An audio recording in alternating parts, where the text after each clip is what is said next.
So let me talk about this. And this is something that I picked up in the general reading. Many of you are in a situation here. It's not entirely healthy. This is not a healthy relationship, okay?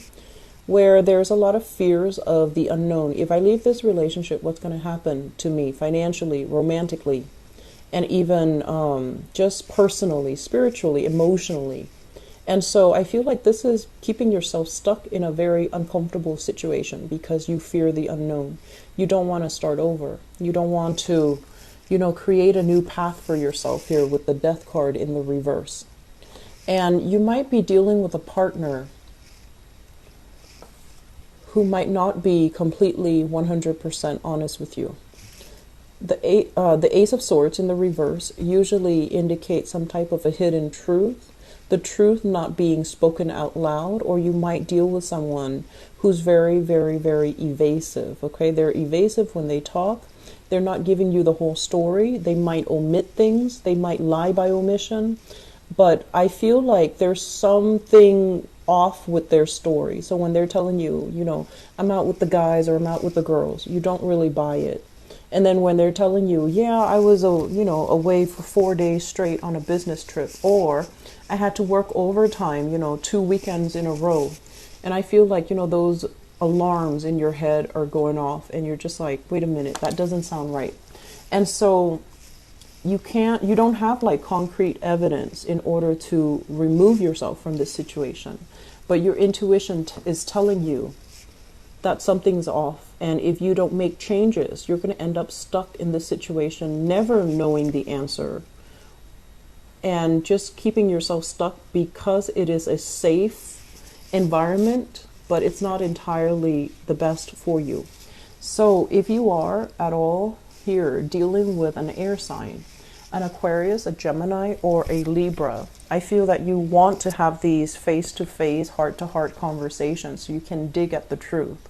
And if this at all sounds familiar, you want to be a little bit careful about, where you're giving your power away and whether or not this is the life that you've envisioned for yourself, okay? Because it doesn't feel to me like it's a good environment, all right? So we're looking at different scenarios is the purpose of this reading.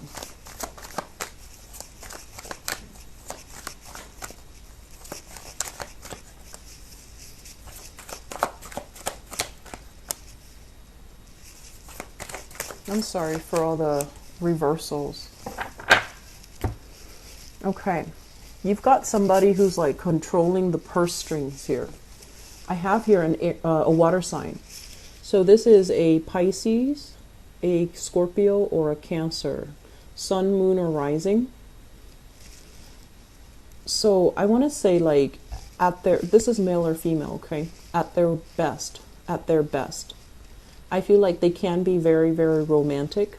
They can, when you interact with them, when you talk to them, they look straight into your eyes and they make you feel like you're the only person in the room. They can be a little bit like, I want to say, they're very sensual. And I feel like the chemistry, the attraction is very strong with this person. When it's in the reverse position, it can indicate manipulation. It can indicate somebody who's kind of like using your emotions against you. Either they are telling you, I love you, so I do all of these things, and they're not great things. Or they can guilt trip you into doing something the way that they want. And as I'm saying that, I feel like this might not even be a water sign. It could be somebody who's like using your emotions against you. If they could even tell you like, if you leave me, where are you going to go? And it triggers your fears because they're using your fears against you. Or they can say like, we've been together for so long. If you leave me, what am I going to do? Well, that's manipulation. Okay. And what they're going to do, if you already decided to leave them, what they're going to do, that's not up for debate anymore. That is irrelevant. So I feel like somebody is kind of like using your feelings against you, and it's not entirely healthy. Okay. I do see there's a lot of jealousy coming up with you and this person. So it could be a water sign, or it could be somebody who's just, manipulating your emotions. I feel like they moved out into the world and they are being met with a lot of struggles financially. They're being met with a lot of struggles professionally. They're not able to create a good, stable foundation for themselves. And I do feel that when you were with them, they kind of drag you down with them. Okay? They might have isolated you from your friends. They might have made you question your reality. And I honestly feel like there might have been some emotional abuse, either with this person or in the relationship between you and this person. Some type of, I feel like it's not healthy. The moon in the reverse deals with depression. It deals with isolation. It deals with this person who might be very, either like emotionally, like very up and down. It could be like bipolar, where they're really happy and elated one minute and they're down in the dumps the next, or they have trouble regulating their emotions, or the relationship itself, it was a major source of depression for you because you felt very alone and isolated. So even, when this person was at their best, where they showed you how much they love you, and they have the tendency to, they have the capabilities to be quite romantic, but together as a couple, it's almost like you didn't have a sense of direction. You were kind of fumbling in the dark, and things got really confusing. You didn't know what to believe, and you didn't know what's real. So I feel like many of you you have realized this. You're moving away from this. So it's not like I feel like you're still in it. I feel like you have moved on away from it. And there's a lot of mental clarity. It's kind of clearing things up for you. And you're looking back at this relationship partner, and there might even be communication coming in from this person from your past. And it's going to trigger some things. It could trigger, if you have children together, it could trigger some disputes regarding ownership. If you're trying to make a move in your life, for example, change your geographical location, change jobs, I feel like this is a person that can come in and try to, throw a wrench in the works. No, you can't go. What am I going to do when you go? Or what are the kids going to do without me in the picture? So I feel like they're interfering in your love life in some way. They're interfering in your family life in some way. And there's still a very strong presence of this person still lingering in your environment. Okay? It's not a healthy relationship. There's a lot of deception here. You need to be careful, Sagittarius.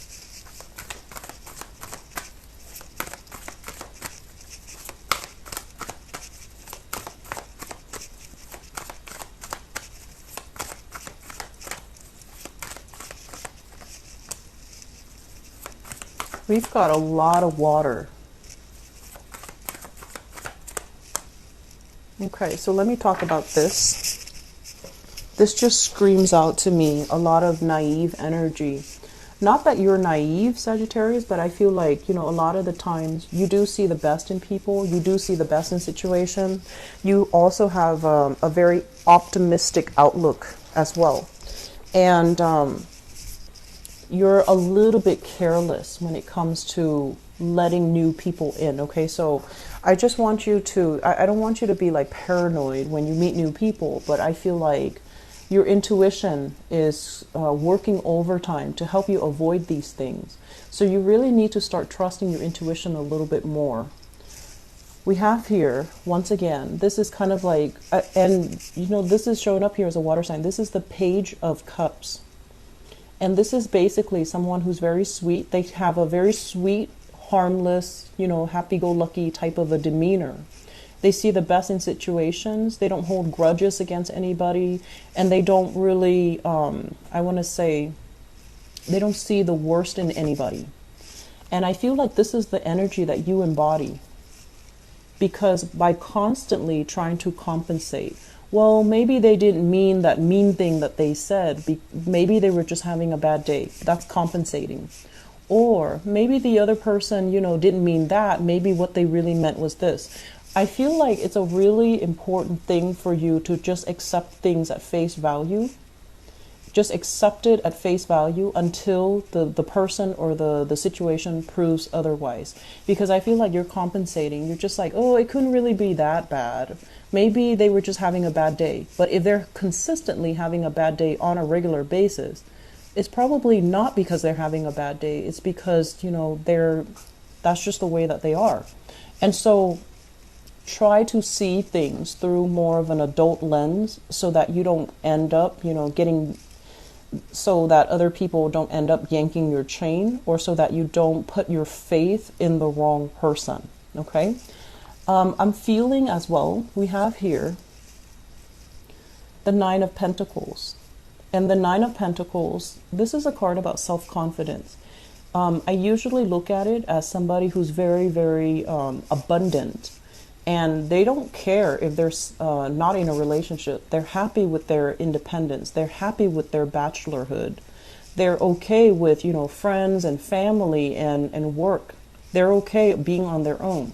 When it shows up in the reverse position, it can also indicate to me a cycle. If you consistently find yourself like this, where you're lacking in independence and you identify yourself in terms of, your relationship partner, if you identify yourself and you link your identity together with a relationship partner, that's where we're going to end up in this type of a situation where you gravitate towards, the first person that shows the first person that shows you kindness, or the first person that shows you niceness. The act can be very superficial, but I feel like because you're craving this, that you jump into that relationship thinking it's the best thing ever, when in fact the person might not be sincere. Does that make sense? So this is kind of like being happy on our own, choosing to be alone rather than being stuck in an unhealthy relationship. And I'm also sensing as well, some of you are financially dependent upon a partner, and so the partner kind of like has you wrapped around their fingers and you don't really have a way out. So I feel fixing your financial situation first is going to allow you more clarity, and it's going to allow you to find a way out. Okay, so I'm going to end this here with the last 3 cards, which basically deals with, what do you need to focus on and what are some of the things that they want you to be aware of.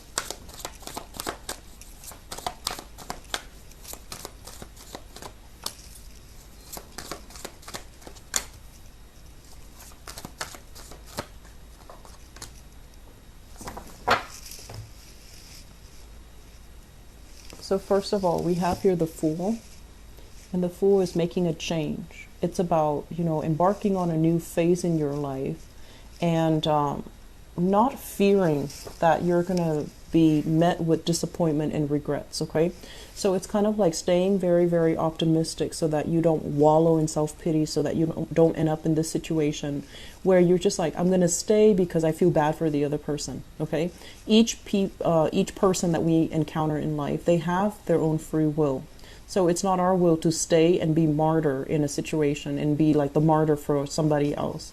So I feel like many of you are fearful about leaving because you don't want to upset the other person, or you feel bad and you're just like, I don't know how the other person is going to live without me, because that guilt trip has been triggered. And so my advice here is you need to take care of yourself. You need to really figure out where you're headed, and you really need to make decisions a little bit more deliberately, okay? We have as well the Hermit, and this is your spirit guides trying to reach out to you. They're trying to show you the right way. They're trying to offer divine protection, and they're trying to tell you, no matter how bad things are right now, you need to implement something new. We're going to show you what you need to do in order to get yourself to a cleaner, highly elevated state. We're going to show you how you can, end that chapter in your life so that you can begin anew. So I feel like you are turning your back here on higher intuition. And I feel like a lot of it is just fear of the unknown. And a lot of it too stems from the fact that some of you are at a point where, it's the energy has shifted, where this bad situation has become kind of like your new normal. And then as a result of it, you don't really see anything else. You don't see anything else that can be better, or you can't really envision that something else is better that's waiting for you out there. So you need to do a lot of, I want to say, clearing away old energies. Okay, and you have some very strong protection always, Sagittarius. You are always divinely guided because you rule that ninth house. And tapping into your intuition and listening to your higher voice, I feel like that is something that is necessary for this month. Okay, so don't end up in this state where you grieve over the past, or you're dealing with other people and their perception of disappointment. You're going to need to break free, and you're going to need to really live up to your potential so that new opportunities can come into the picture. Okay, for singles, I feel like dating, not too great this month. Okay, I feel like the energy for dating overall, you're meeting people, but it seems to me like there are some emotional hang-ups in your life where you're not ready to really go out and get intimate with a new person just yet. You might be dealing with some grief still. Grief of a last, broken relationship, or grief of somebody that might have left the picture in the past, and you're not ready just yet. And that's fine. And I feel like you're not going out there trying to fake it. And I also feel like for those in stable relationships right now, this is not going to apply to you. I do feel some people are trying to leave, but financially, it's not a practical choice. And so you're hanging on, biding your time. And I feel like you can put up with a lot. However, once again, when is enough? When is it going to be that point where it's an emergency and then you can break yourself free from this? Okay, so make some deliberate decisions this month, Sagittarius, and don't drag your feet anymore. Okay.